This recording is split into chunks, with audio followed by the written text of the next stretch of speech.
Hi, I'm Nicole Myers, licensed professional counselor. If you would like to know more about me or my colleagues, please check out our introductions available in video, audio, or text.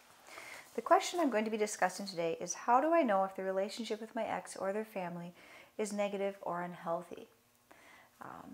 You probably don't want to talk to your ex or his or her family anymore at this point, though sometimes we do continue after divorce to want to talk to the ex-partner or their family, particularly if you may have been close in some way to some of their family members. Most of us know people who have been divorced, and you may even know people who continue to be friends with their ex's sisters or brothers, or even aunts and uncles.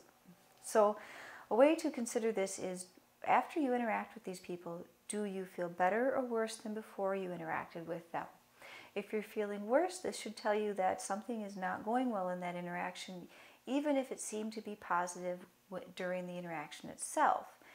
If you feel like you feel better after the interactions and it continues that way for you each time you see them, quite possibly you're having good interactions with those people.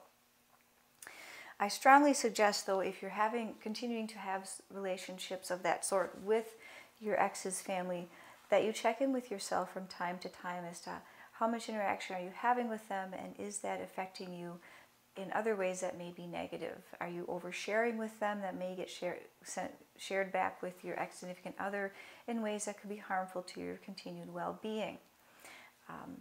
Many people do, as I said, continue to have relationships with relatives of their ex-partner, and this can be positive if both parties agree that they want to continue a friendship.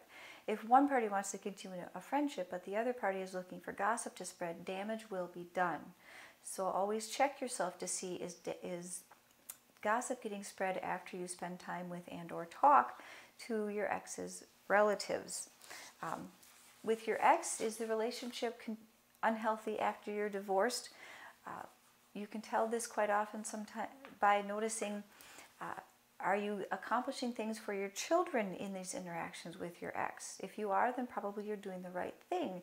If you are ending up with more fights with your ex-significant other, even though you no longer share a home, that should clue you in that something is not going well here.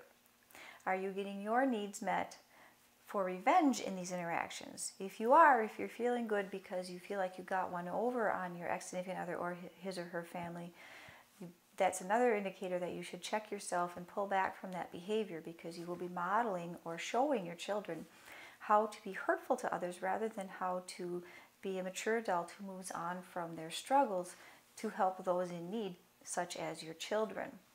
Thank you for listening to today's question. If you would like to know more about divorce or would like to submit your own question, please visit us on Facebook or subscribe to our newsletter. The materials provided in this article are for informational purposes only. Use of and access to this article or any of the links contained within the article or website do not create a relationship between the author and the user or browser. We are professionals that have been trained and have experience in assisting individuals going through a divorce. Please click on divorceintexas.org for information about this service, as well as privacy policy and terms of use. We are not lawyers and do not provide legal advice.